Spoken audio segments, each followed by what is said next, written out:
Hi, ஒரு ரிலேஷன்ஷிப்ல நீங்க இருந்துட்டு இருக்கிறப்ப உங்களோட ரிலேஷன்ஷிப்ல யார் இருக்காங்களோ அவங்க உங்களை வேல்யூ பண்றாங்களா இல்லையா அப்படின்றத தெரிஞ்சுக்கிறது ரொம்ப சிம்பிளான ஒரு விஷயம்.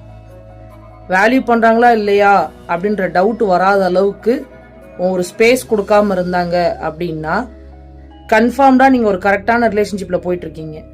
அதை தாண்டி ஒரு பாயிண்ட், ஒரு 1% ஒருவேளை நம்மள போர் அடிச்சிருச்சோ, ஒருவேளை அவங்களுக்கு நம்ம மேல உள்ள அந்த இன்ட்ரெஸ்ட் குறைஞ்சிருச்சோன்னு ஒரு சின்னதா ஒரு இன்ட்யூஷன் மாதிரி ஒரு டவுட் வந்துச்சு அப்படின்னாலே அவங்க ஏதோ ஒன்று பண்றதுனாலதான் அவங்களுக்கு அப்படி தோணுது.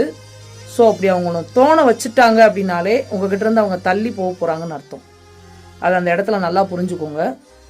மேக்சிமம் ஒரு ரிலேஷன்ஷிப்ல இன்ட்ரெஸ்ட் ஒரு 2 பேத்துக்குள்ள குறையக்கூடாது அப்படின்னா அதிகமா பேசுறது என்னைய கேட்டா இருக்கக்கூடாதுன்னு நான் சொல்லுவேன். அளவா பேசணும்.